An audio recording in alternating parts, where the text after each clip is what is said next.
جب جبرائیل علیہ السلام لوط علیہ السلام کے یہاں مہمان بن کر ٹھہرے اور قوم لوط نے ان کے گھر کا گھیراؤ کر لیا تو حضرت جبرائیل نے ان لوگوں کے منہ پر اپنا پر یوں مارا کہ وہ سارے لوگ اندھے ہو گئے۔ اس کے بعد قوم لوط کے علاقے کو اپنے پروں پر اٹھا لیا جو 5 شہر پر محیط تھا اور انہیں زمین پر پٹک دیا۔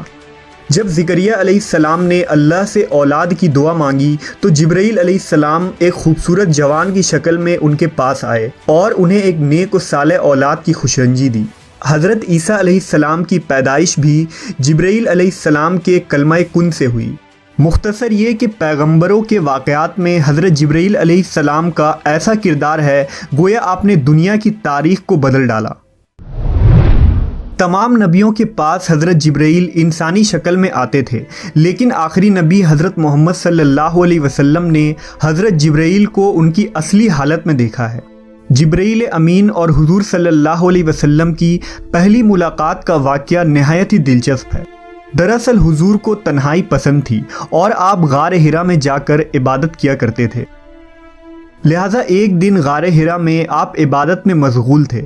اس اثنا میں آپ صلی اللہ علیہ وسلم کے پاس ایک فرشتہ آیا اور کہا پڑھو۔ آپ نے کہا میں پڑھ نہیں سکتا۔ فرشتے نے آپ کو سختی سے دبا دیا، پھر چھوڑ دیا اور کہا پڑھو۔ حضور نے کہا میں نہیں پڑھ سکتا۔ فرشتے نے دوسری مرتبہ دبایا، پھر چھوڑ دیا اور کہا پڑھو۔ حضور نے کہا میں نہیں پڑھ سکتا۔ تیسری دفعہ اس فرشتے نے آپ کو پھر دبایا اور چھوڑ دیا اور کہا اپنے اس پروردگار کا نام لے کر پڑھو جس نے انسان کو پیدا کیا۔ اس کے بعد آپ صلی اللہ علیہ وسلم گھر واپس آئے۔ آپ کا دل لرز رہا تھا۔ آپ اپنی زوجہ حضرت خدیجہ کے پاس آئے اور کہا مجھے کمبل اڑا دو، لہٰذا انہوں نے آپ کو کمبل اڑا دیا۔ جب آپ کی گھبراہٹ کچھ کم ہوئی تو آپ نے حضرت خدیجہ کو سارا واقعہ بتایا۔ اس کے بعد حضرت خدیجہ آپ صلی اللہ علیہ وسلم کو اپنے چچا زاد بھائی ورقہ بن نوفل کے پاس لے گئیں۔ ورقہ ان لوگوں میں سے تھے جو موحد تھے اور اہل مکہ کے شرک و بت پرستی سے بیزار ہو کر نصرانی ہو گئے تھے اور انجیل کا عبرانی زبان سے عربی میں ترجمہ بھی کیا تھا۔ وہ بہت بوڑھے اور نابینا ہو چکے تھے۔ حضرت خدیجہ نے ان سے کہا کہ بھائی جان آپ اپنے بھتیجے کی بات سنیے۔ ورقہ بن نوفل نے کہا کہ بتائیے آپ نے کیا دیکھا؟ حضور نے غار حرا کا پورا واقعہ بیان فرما دیا۔ یہ سن کر ورقہ بن نوفل نے کہا یہ تو وہی فرشتہ ہے جس کو اللہ تعالیٰ نے حضرت موسیٰ کے پاس بھیجا تھا۔ پھر ورقہ بن نوفل کہنے لگے کہ کاش میں آپ کے اعلان نبوت کے زمانے میں تندرست و جوان ہوتا، کاش میں اس وقت تک زندہ رہتا جب آپ کی قوم آپ کو مکہ سے باہر نکالے گی۔ یہ سن کر حضور نے فرمایا کہ کیا مکہ والے مجھے مکہ سے نکال دیں گے؟ تو ورقہ نے کہا جی ہاں، جو شخص بھی آپ کی طرح نبوت لے کر آیا لوگ اس کے ساتھ دشمنی پر کمر بستہ ہو گئے۔ وہ فرشتہ حضرت جبرائیل علیہ السلام تھے جو ہمیشہ نبی صلی اللہ علیہ وسلم کے حامی و مددگار بنے۔ نبی کی ہجرت ہو، جنگ بدر ہو، معراج کا سفر ہو یا کوئی اور موقع، ہر مقام پر جبرائیل امین نے نبی صلی اللہ علیہ وسلم کا ساتھ دیا۔ جبرائیل علیہ السلام اکثر ایک خوبصورت نوجوان دہیہ قلبی کی شکل میں آپ کے پاس آتے تھے اور اللہ کا پیغام سناتے تھے۔ ایک مرتبہ نبی صلی اللہ علیہ وسلم نے حضرت جبرائیل سے فرمایا کہ میں چاہتا ہوں کہ تمہاری اصل صورت میں تمہیں دیکھوں۔ انہوں نے عرض کی آپ بقیع غرقد میں فلاں تاریخ کو مجھ سے ملاقات کریں، لہٰذا آپ اس دن وہاں تشریف لے گئے تو حضرت جبرائیل نے اپنے پروں سے ایک پر پھیلا دیا جس سے آسمان کا افق بھر گیا، یہاں تک کہ آسمان کی کوئی چیز بھی نظر نہ آتی تھی۔ ایک روایت کے مطابق ایک مرتبہ رسول اللہ صلی اللہ علیہ وسلم نے حضرت جبرائیل سے پوچھا اے جبرائیل ذرا یہ تو بتائیے کہ آپ کی عمر کتنی ہے؟ حضرت جبرائیل نے آپ کو جواب دیا یا رسول اللہ مجھے اپنی عمر کا صحیح علم تو نہیں ہے، لیکن اتنا یاد ہے کہ ساری کائنات کے پیدا ہونے سے پہلے اللہ کے حجابات میں سے چوتھے پردے میں ایک ستارہ چمکا کرتا تھا اور وہ ستارہ 70,000 سال کے بعد ایک مرتبہ چمکتا تھا، اور میں نے اپنی زندگی میں وہ ستارہ 72,000 مرتبہ دیکھا ہے۔ اس پر حضور صلی اللہ علیہ وسلم نے جبرائیل سے کہا اے جبرائیل مجھے اپنے رب کی عزت کی قسم وہ ستارہ میں ہی ہوں۔ اس روایت کو علی بن برہان حلبی نے اپنی کتاب سیرت حلبیہ میں نقل کیا ہے، لیکن اس کی کوئی سند نہیں ملتی، لہذا اکثر علماء اس روایت کو موضوع قرار دیتے ہیں۔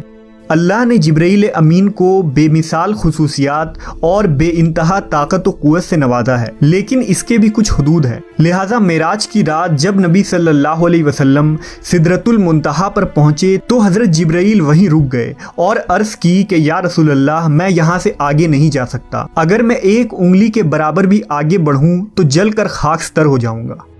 انجیل و توریت میں حضرت جبرائیل کو گبریل کے نام سے ذکر کیا گیا ہے۔ کتاب دانیال اور لوکا میں حضرت جبرائیل کے متعلق تفصیلی ذکر موجود ہے۔ مشہور فلسفی ابن سینا نے حضرت جبرائیل کے ذات کے متعلق اپنی تحریر میں ایک لمبی بحث کی ہے اور یہ ثابت کرنے کی کوشش کی ہے کہ حضرت جبرائیل دیگر فرشتوں کی طرح نہیں، بلکہ انہیں روح کے ساتھ عقل بھی عطا کی گئی ہے جس کی کیفیت ماورا ہے۔ جبرائیل امین کے اندر وہ صلاحیتیں ہیں جو ایک عام فرشتے کے اندر موجود نہیں ہوتی۔